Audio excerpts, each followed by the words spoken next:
Hello and welcome to Volume 3 of the Princeton Review's Word Smart Vocabulary Building Program. In the next hour, we're going to cover over 50 words that are among the most important, useful, and powerful in common usage today. Each group of words is broken into complementary halves. For example, the first is called true or false. That group has two parts to it, so we'll examine each half individually. First true, then false. Then, when both halves have been covered, we'll review the group as a whole and mix things up a bit. Let's start with the true words, all of which express some rough notion of truth. First up is axiom. An axiom is any self-evident rule or truth.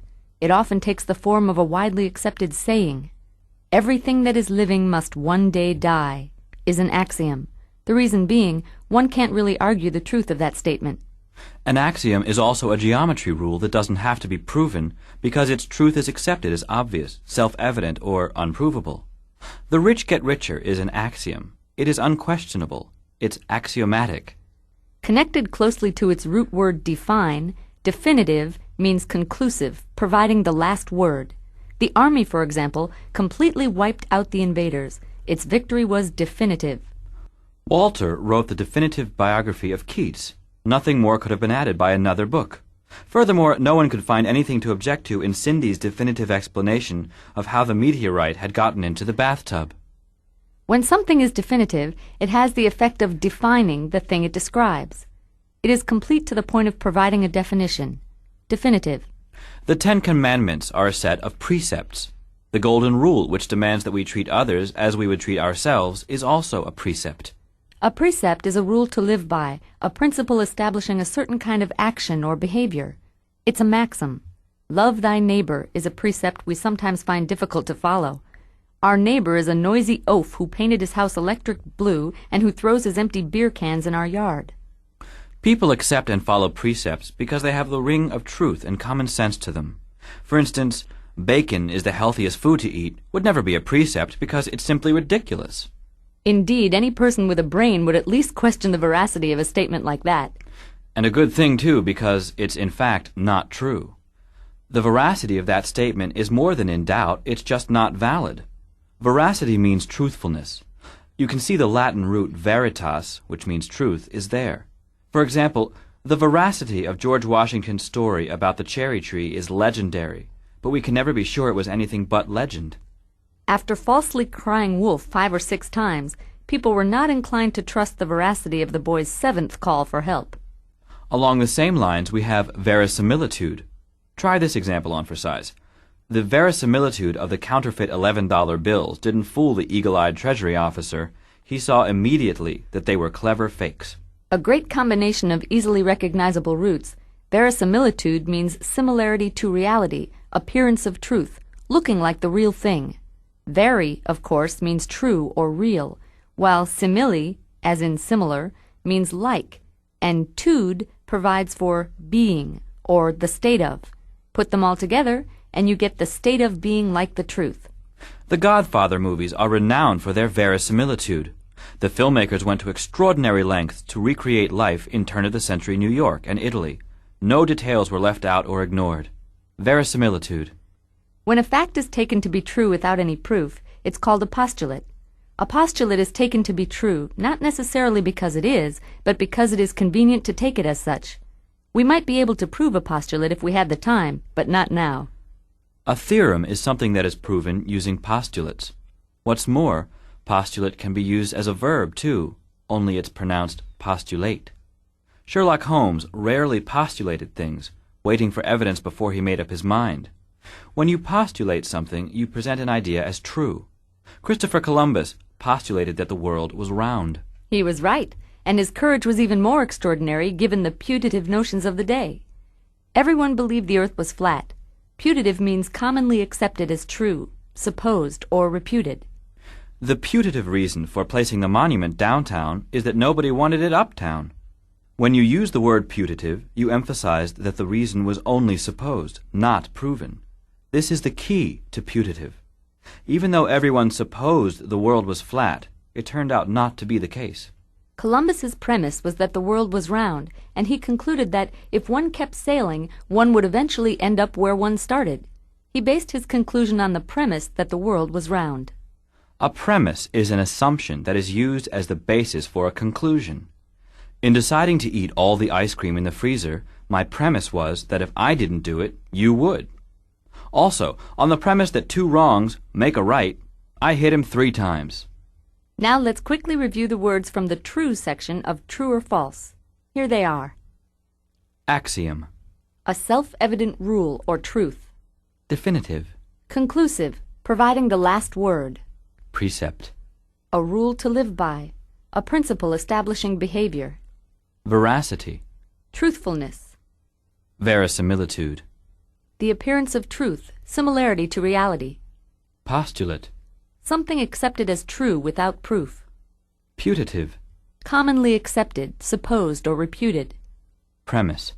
An assumption or basis for a conclusion. And now it's time to meet a character who will use these words in the proper context.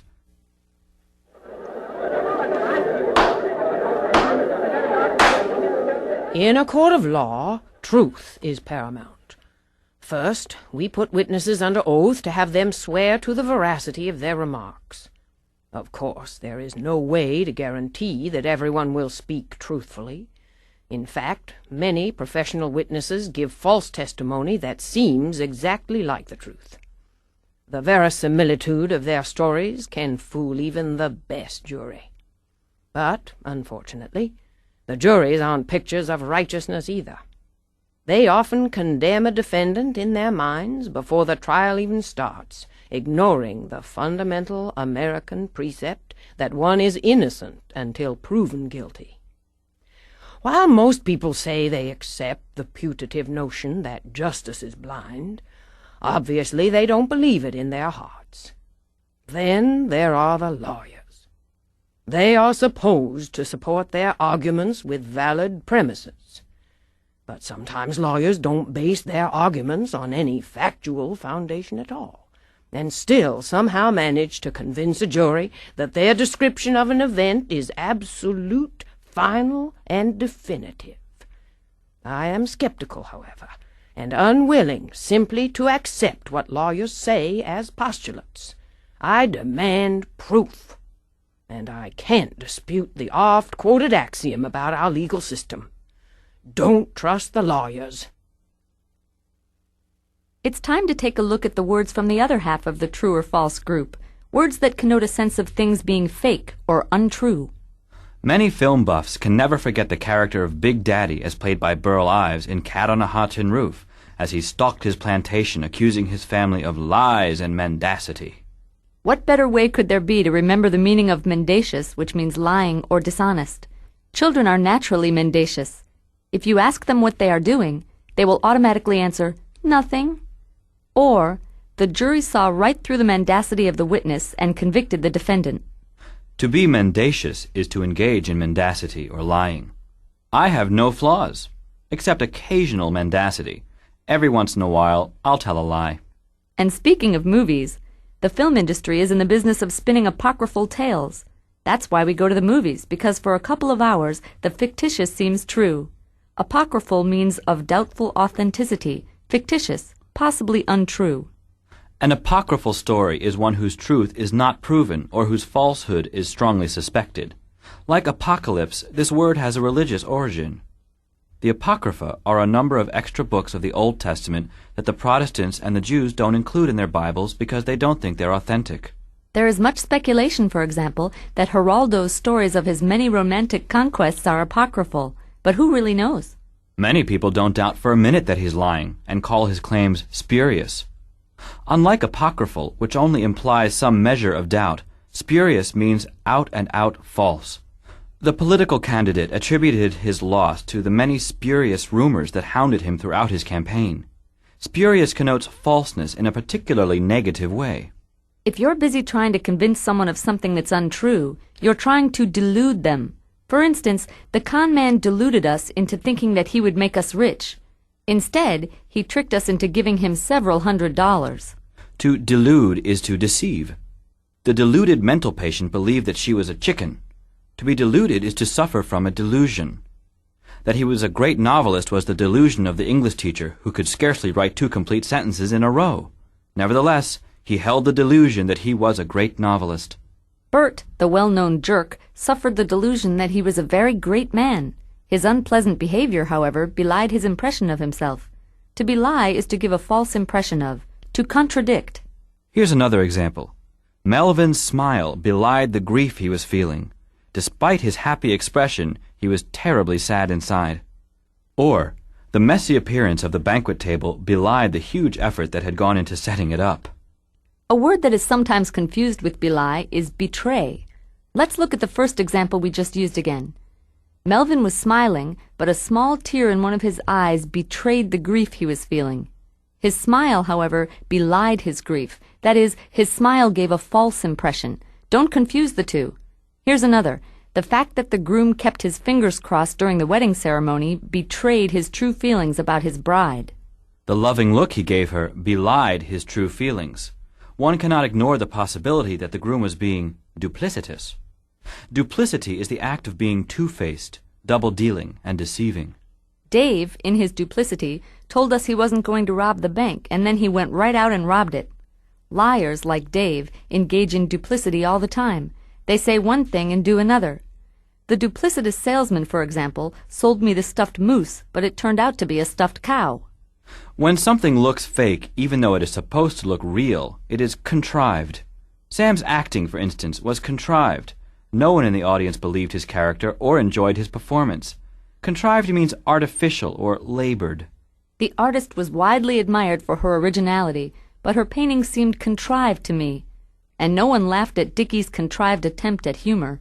His jokes were forced and not very funny. And last but not least, we give you Artifice.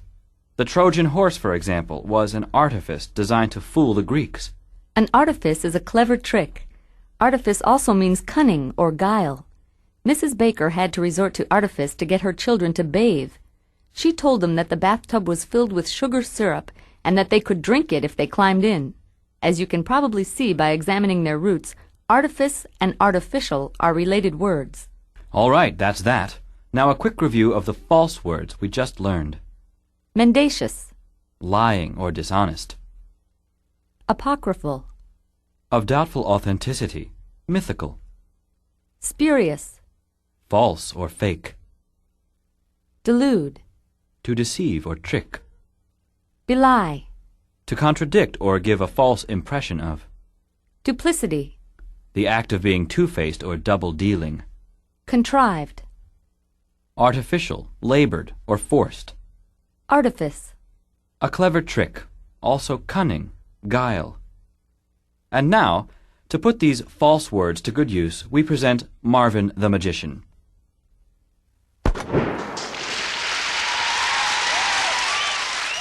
As an illusionist, it's my job to fool my audience, to delude them into believing that what should be impossible is, in fact, real.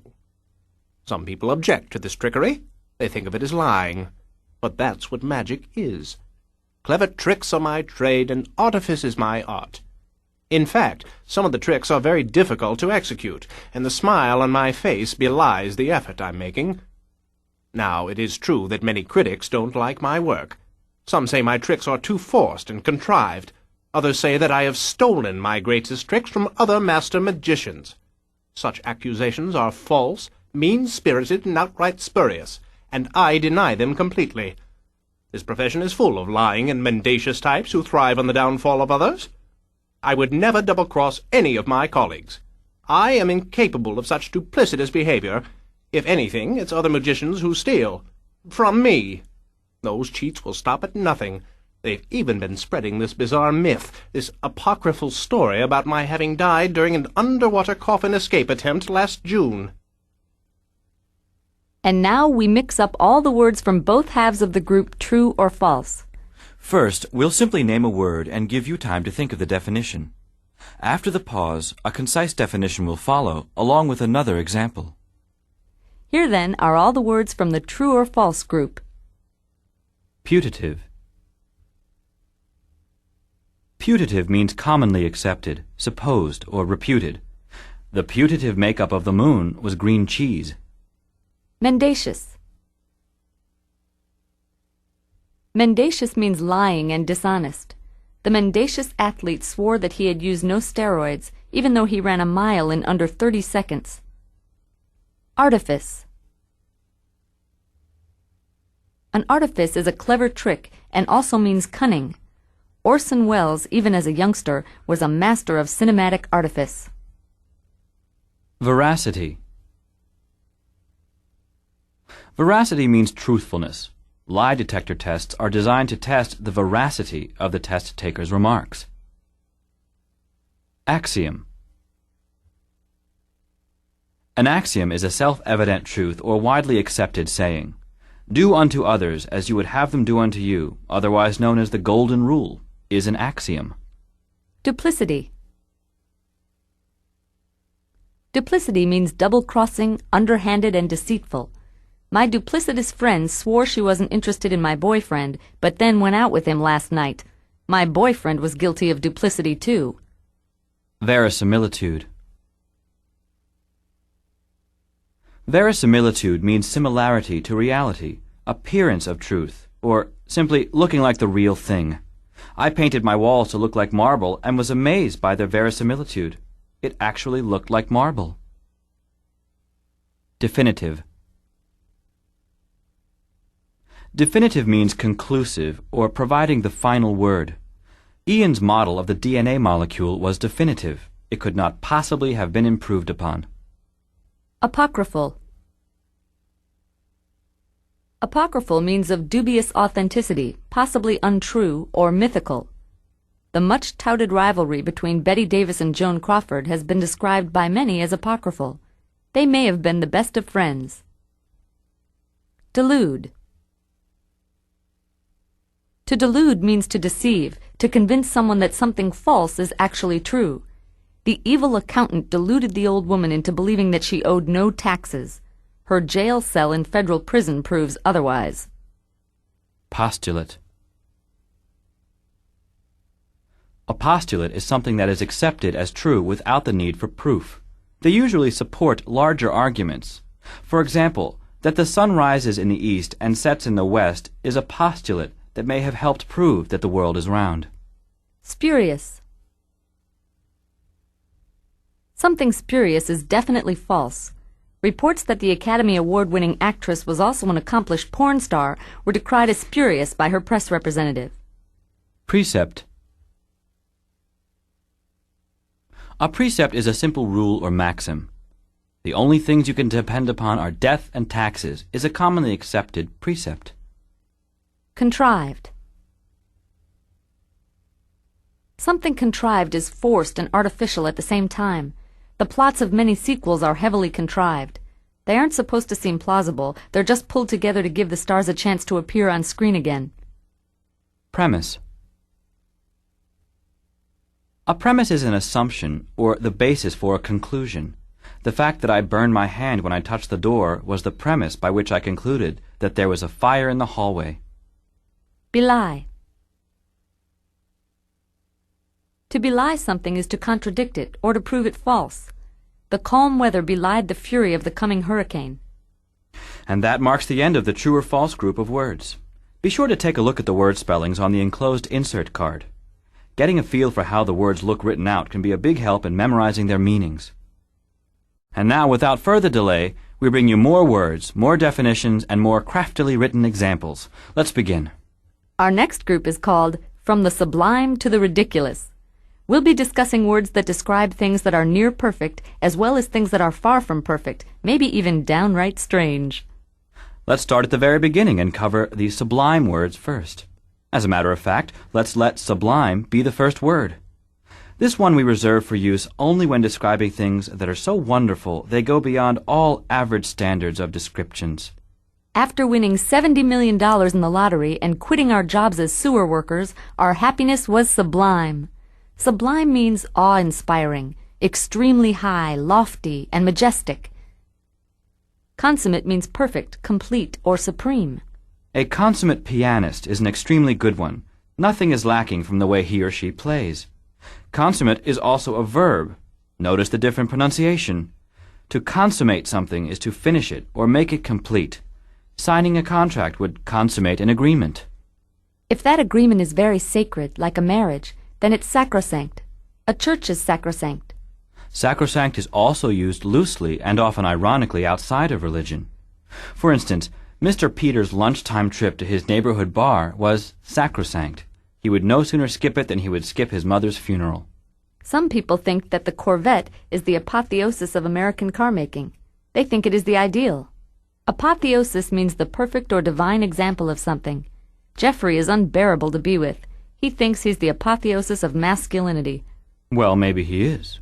And maybe Elvis is the apotheosis of a popular entertainer. Actually, there's no doubt about it. He is the apotheosis of all that is great about rock and roll. Indeed he is. He holds the singular distinction of being a popular performer with several churches devoted to him. Singular means unique, superior, exceptional, or sometimes strange. Dale, for example, had the singular ability to stand on one big toe for several hours at a stretch. There was a man on the train this morning who had a singular deformity. Both of his ears were on the same side of his head. A singularity is a unique occurrence.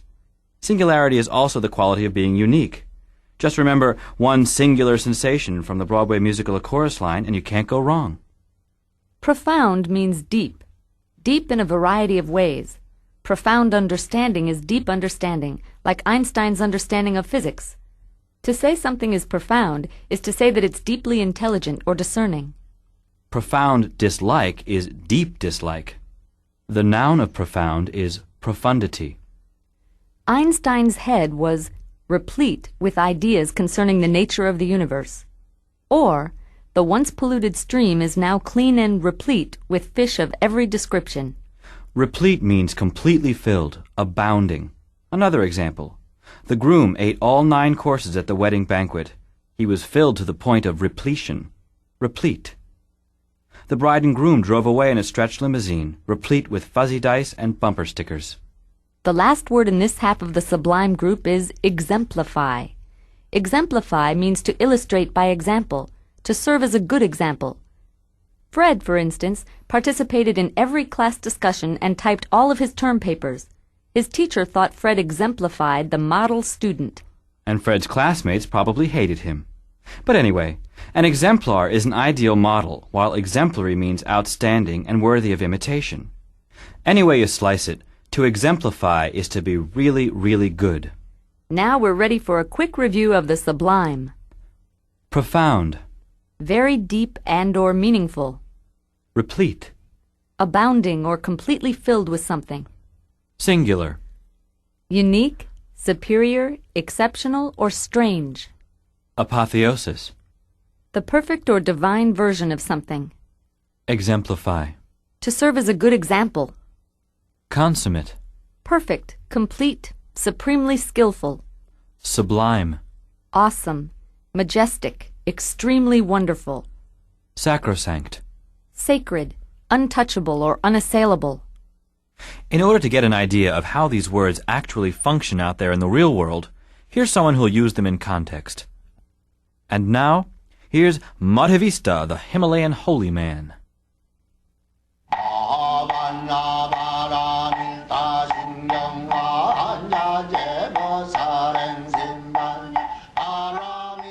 Greetings and peace. I help people realize their eternal connections to the earth and sky, and show them how to achieve a deep, lasting, truly profound sense of serenity.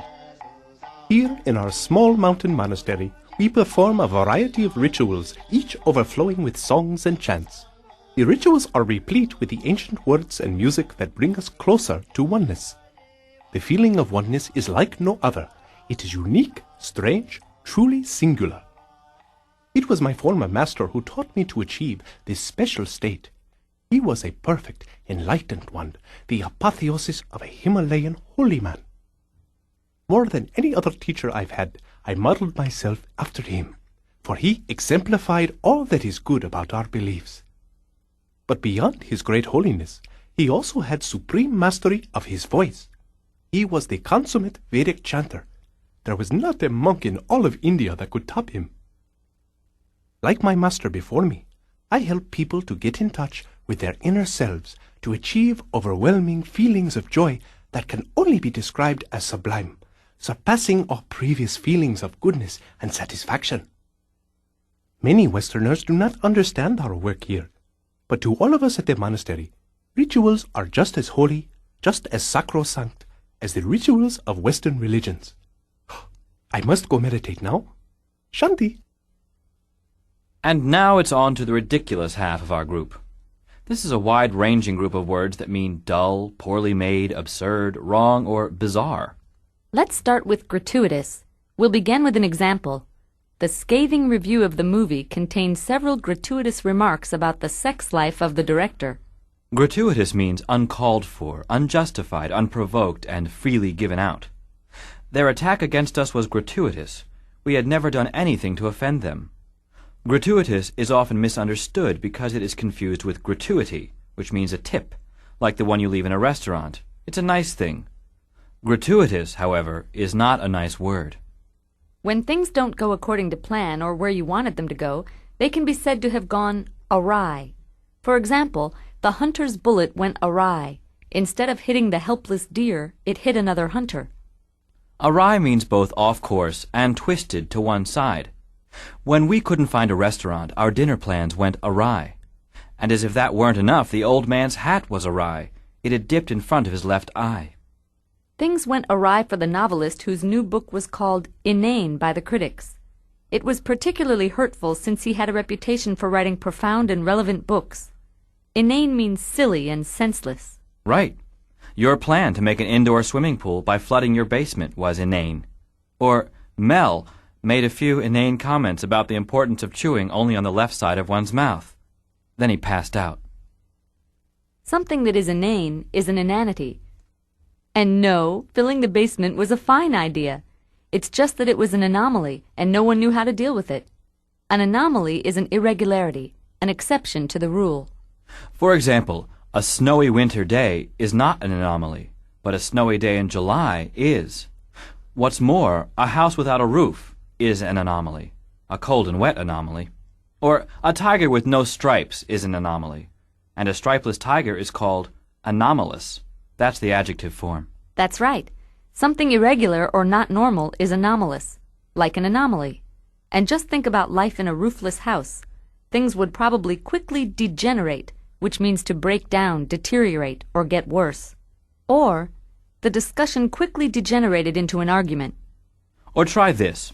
Over the years, the nice old neighborhood had degenerated into a terrible slum. Also, the fans' behavior degenerated as the game went on. This word can also be used in noun form. True. A person whose behavior has degenerated can be called a degenerate. Notice the pronunciation is different. It can even be an adjective, as in, the flasher's behavior is degenerate. Whatever the form, the word essentially means the same thing. Here's a good word, banal. Listen to this. The dinner conversation was so banal that Amanda fell asleep in her dessert dish.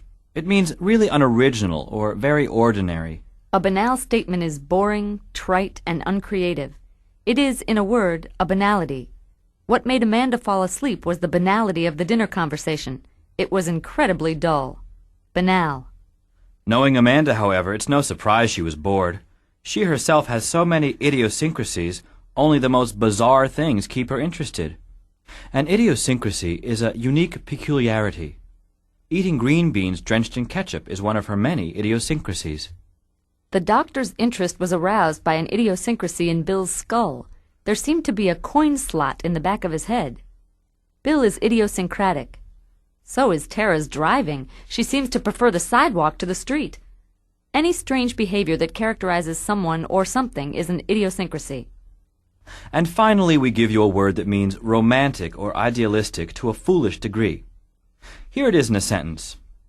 For many years, Mr. Morris led a quixotic effort to repeal the federal income tax.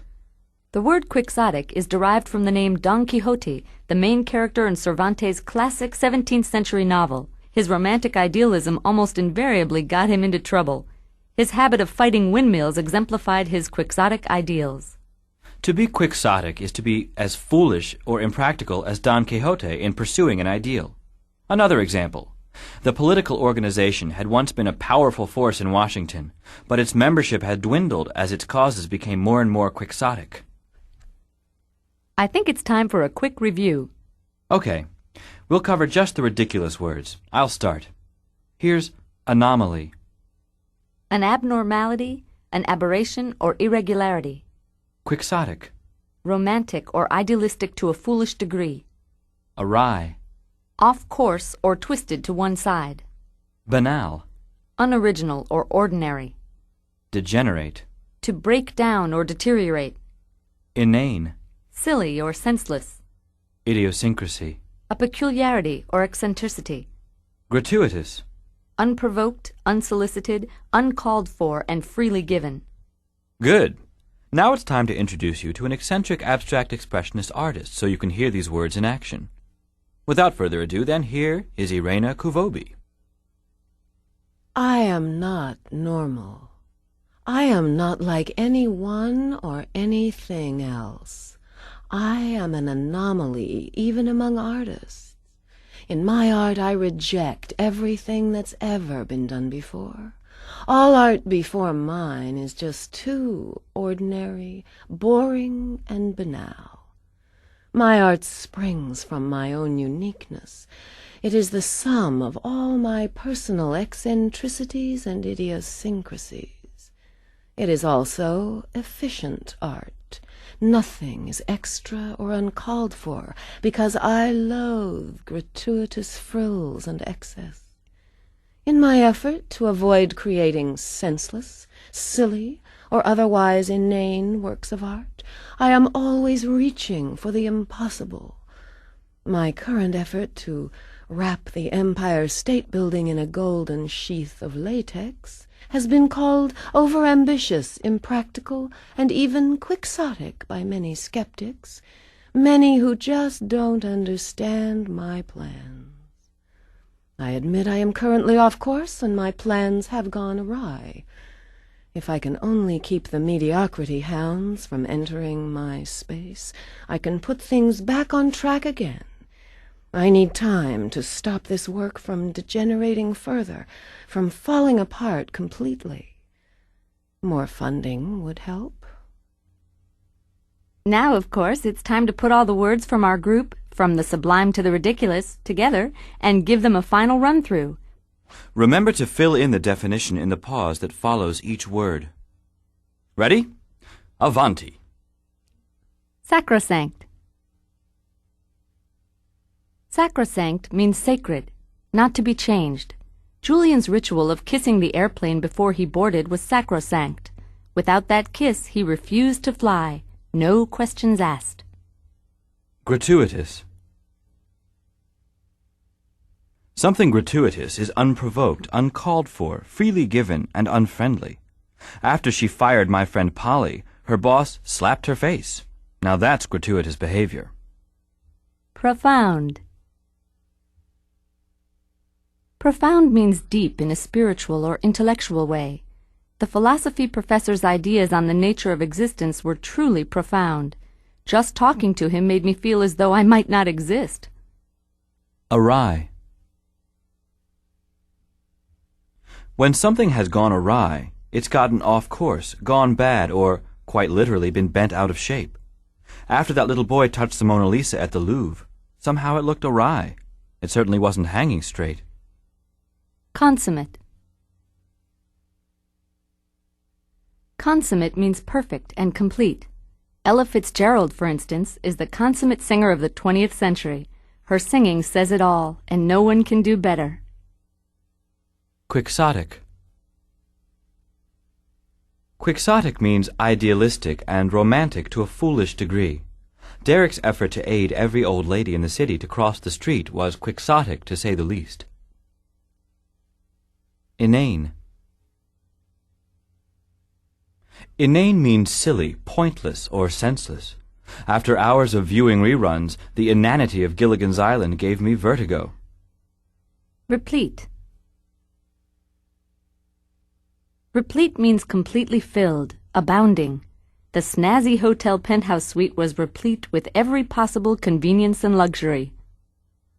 Idiosyncrasy. An idiosyncrasy is a peculiarity or eccentricity specific to one person or thing. Alicia's many idiosyncrasies, such as her shaved head and penchant for chirping TV theme songs, drive me nuts. Apotheosis. An apotheosis is a perfect example or divine version of something. Nadia Comaneci was the apotheosis of women's gymnastics. 7 perfect tens make her the best of the best. Degenerate. To degenerate means to fall apart or to break down. Our romantic evening out together swiftly degenerated into a nasty battle over which movie we'd go to.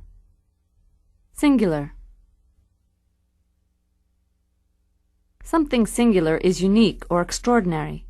Moses' parting of the Red Sea was indeed a singular event in history, apocryphal though it may be. Sublime. Sublime is awesome, lofty, and extremely wonderful. The feeling of winning the Best Actress Oscar was sublime, but then again, so was the performance. Anomaly. An anomaly is a deviation, irregularity, or exception to the rule. Monica's clock is an anomaly. It has 3 hands and 13 numbers. Banal. If a thing is banal, it's unoriginal, ordinary, and dull. Despite its immense popularity, Dynasty was among the most banal television shows in history. Exemplify. To exemplify something is to serve as a good example of it. You, for example, exemplify brightness, alacrity, and eagerness to do the right thing. Why, thank you, that's very kind. You too are fun to work with. But more on that later. At this point, we've come to the end of the whole word group. We've completed From the Sublime to the Ridiculous. Let's move on to Something Old, Something New. I was wondering when we were going to get to this one. We'll be covering words, clearly enough, which describe old and new things. It's just that simple. So let's get started. Something new. Don't confuse this first word with its other meaning, a work of fiction. Novel can also mean new and original. Ray, for instance, had a novel approach to homework. He just didn't do it. Ray failed geometry as a result of this novelty. If I may be permitted to pun, there was nothing novel about the author's latest novel. The characters were old and the plot borrowed. It's the idea of originality that really sets the word novel apart from a word like new. Something novel is more than just new. It's clever and original. Kind of like some of Shakespeare's plays. Can it come as any surprise that Shakespeare wrote so many great plays since he lived during the most fertile and exciting period in history? You mean the Renaissance? Yes. And as a matter of fact, that's the next word. When something is nascent, it's being born. Anyone familiar with French or Spanish will know that word. Add the prefix re, and you get Renaissance, or a period of rebirth. When you use a capital R in your use of the word Renaissance, you're talking about the great blossoming of art, literature, science, and culture that transformed Europe between the 14th and 17th centuries. The word is often used, however, without a capital R in connection with lesser rebirths. For example, the declining neighborhood underwent a renaissance when a group of investors bought several crumbling tenements and turned them into attractive apartment buildings. Or, the small college's football team endured many losing seasons, but underwent a dramatic renaissance when the new coach recruited 6 300-pound freshmen. When you want to bring up a new subject for discussion, especially a delicate one, you broach it. Henrietta was proud of her new dress, so no one knew how to broach the subject with her of how silly grandmothers look in leather. Not to mention how hard it was to broach the subject of how tasteless her plastic brooch looked stuck in her blue lapel. Yikes, that's one ugly outfit. Who but a crazy grandmother could beget such an ensemble and get away with it? Beget means to give birth to create. Also it can mean to lead to and to cause. Those who lie should be creative and have good memories, since one lie often begets another lie which begets another. Also, those familiar with the early chapters of the Old Testament will remember how so-and-so begot so-and-so who begot so-and-so, and so on and so on. Another word that has a meaning similar to beget is spawn. We often hear about how salmon swim upstream in order to spawn. Well, there's really no mystery about what they're doing up there, is there? Spawn means to produce a large number, to bring forth. One need not refer only to biological functions when using spawn. Take this example. A best-selling book or blockbuster movie will inevitably spawn dozens of imitators. Of course, after The Exorcist came out, not only did it spawn countless sequels and cheap imitations, but furthermore, people everywhere were convinced that demons had spawned inside their bodies. Who could forget? All those demons spawn running around during the late 70s and early 80s. Now, visionary is a little bit tough because it often gets used incorrectly. Literally, it means a dreamer, a person with impractical goals or ideas about the future. Very often it gets used to describe people who were ahead of their time or who did things which were very original and then became popular because of how valuable they were. But what you're saying is that it means impractical and dreamy, as in, my uncle was a visionary, not a businessman. He spent too much time tinkering with his anti-gravity generator and not enough time running his plumbing business. Exactly. Here's another. The candidate was a visionary. He had a lot of big ideas, but no realistic plan for putting them into practice. What's more, visionary can also be an adjective. For instance, a visionary proposal is an idealistic and usually impractical proposal. Well, I'll be sure to use visionary in the right way from now on. But in return, you have to learn how to use the word provident. But I already do know how. Listen, we were provident with our limited food supplies, knowing that the winter ahead would be long and cold.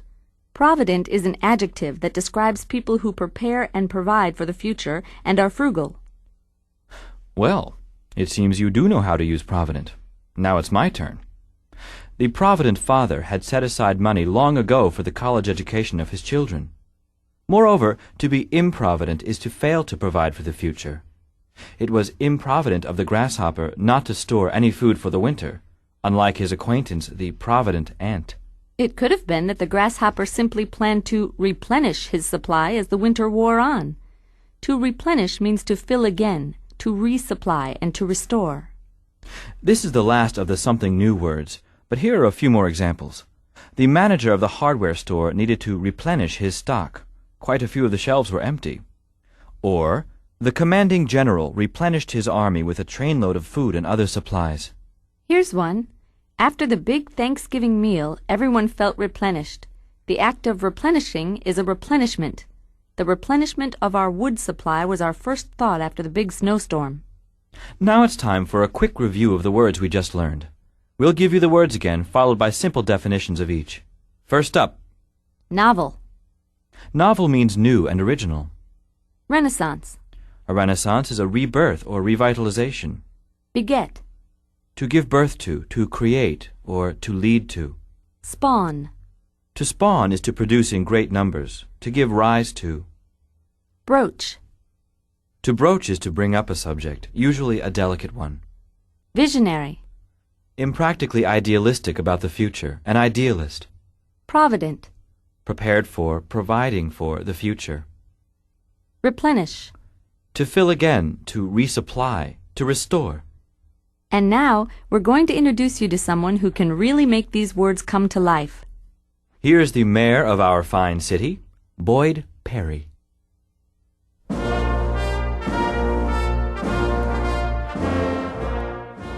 Fellow Metropolitans, you are to be congratulated.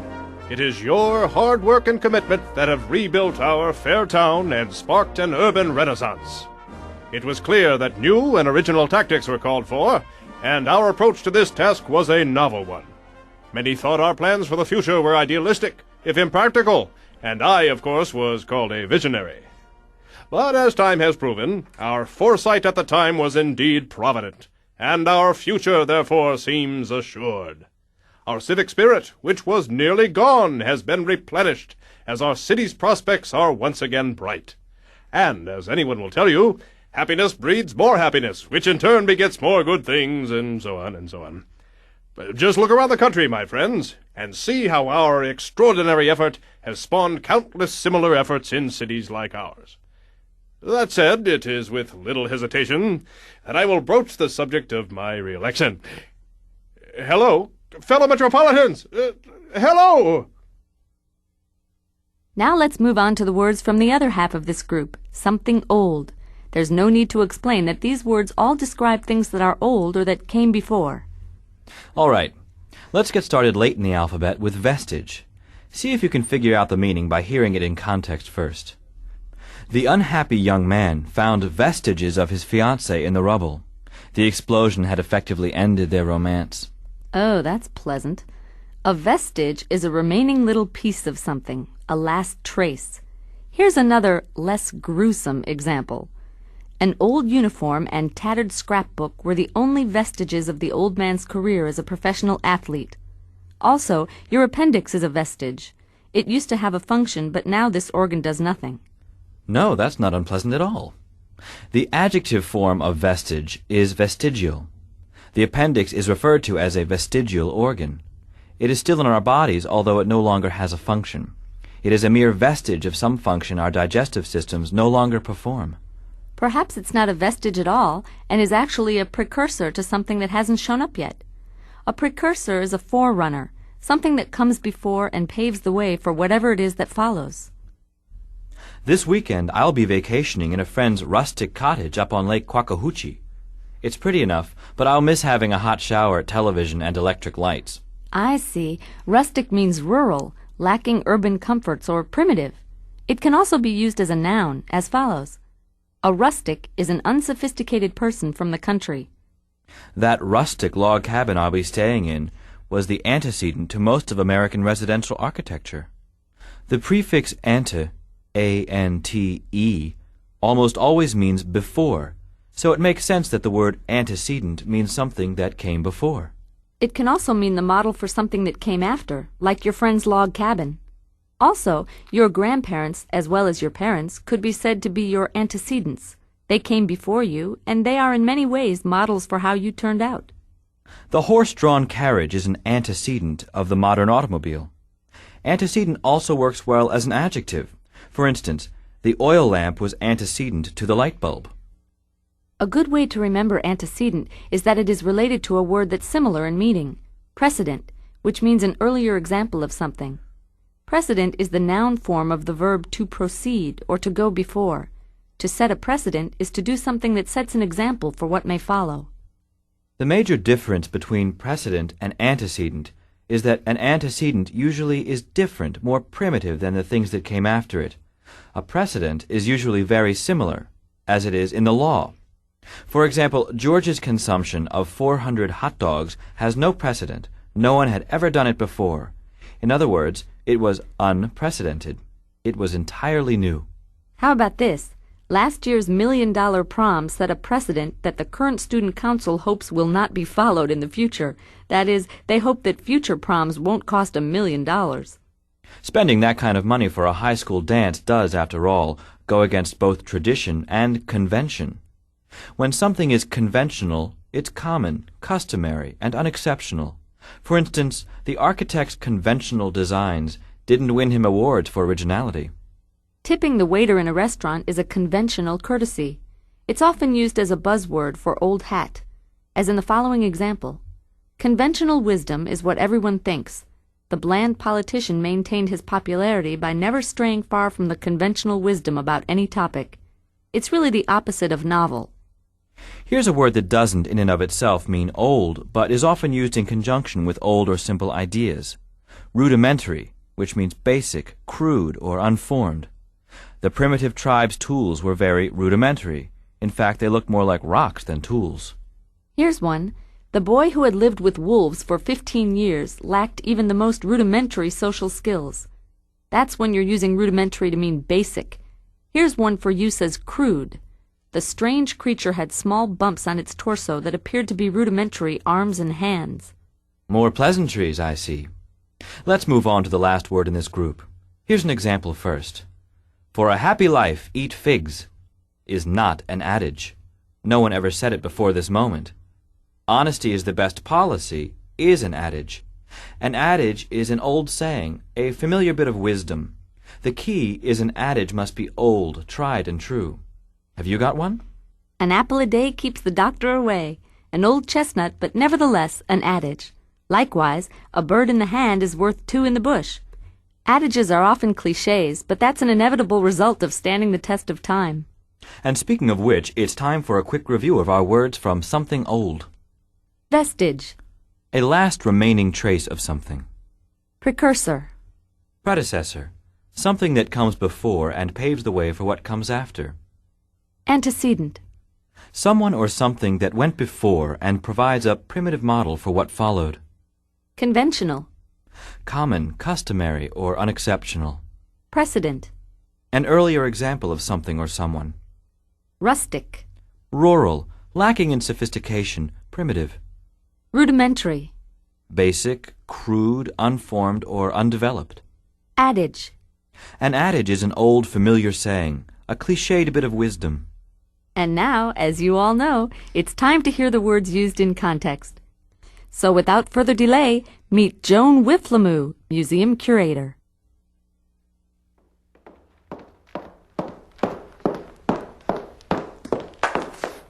Yes, the recent theft of our prized antique mannequin has caused much anxiety. An ounce of prevention is worth a pound of cure is an old adage that should have been heeded. I have lobbied for better security, arguing that even the most basic, rudimentary alarm system would be an improvement over having nothing at all. At some point, the board of directors must realize that urban ills have encroached on our primitive, rustic little enclave here, and the museum demands more sophisticated care and maintenance. This sort of thing has happened before. There are, in fact, several precedents in our history. I tried to explain how the previous theft of our collection of ancient keyhole ornaments was surely a precursor to many thefts still to come.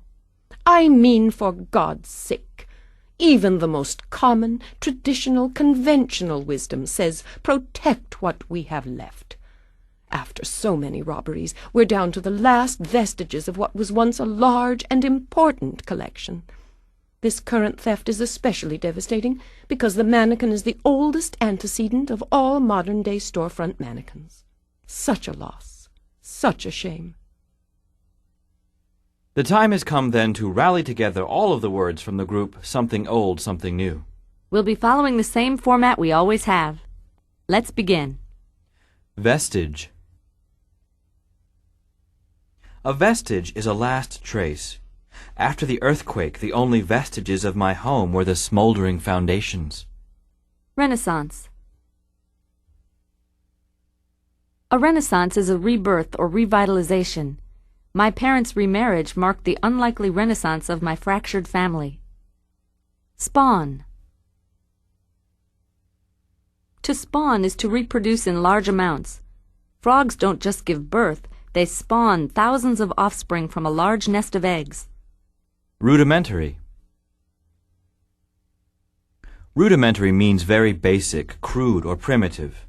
Calculus? I can't even grasp the most rudimentary concepts of basic mathematics. Novel. Something novel is new and original.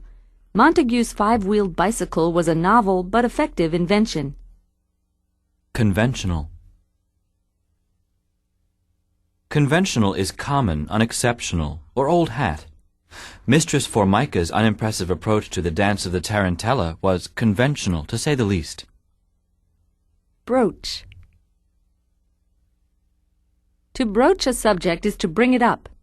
I was afraid to broach the issue of my moonlighting as a stripper, for I didn't want to anger my family. Adage.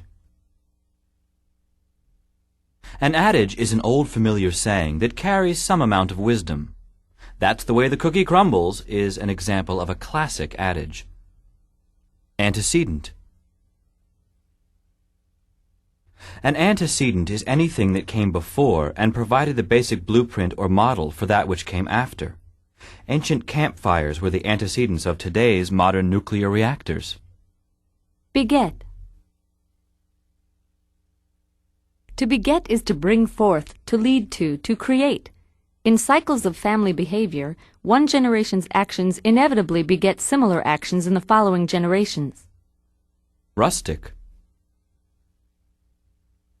Rustic means rural, primitive, lacking sophistication. Leland's New York apartment is surprisingly rustic. It has no electricity, no furniture, and water must be carried back from the nearby fire hydrant. Provident. Provident means prepared for and providing for the future. Squirrels are notoriously provident rodents. They spend all of spring storing food for the winter. Precursor. A precursor is a forerunner, or anything that comes before and makes things ready for whatever comes next. The drip from the ceiling was only the precursor to the roof's caving in completely. Replenish. To replenish is to refill, restore, or to resupply. Anyone who finishes all the cookies has to replenish the cookie jar. Visionary. A visionary is someone with lofty, if impractical, ideals about the future and what it holds. Icarus was a visionary, for man did not achieve flight for thousands of years after his first, rather failed, attempt. Precedent. A precedent is an example of something that has come before. When the lawyer called for the death penalty, he cited several precedents in the law which called for the same sentence for a similar crime. And there we are. We've covered all the words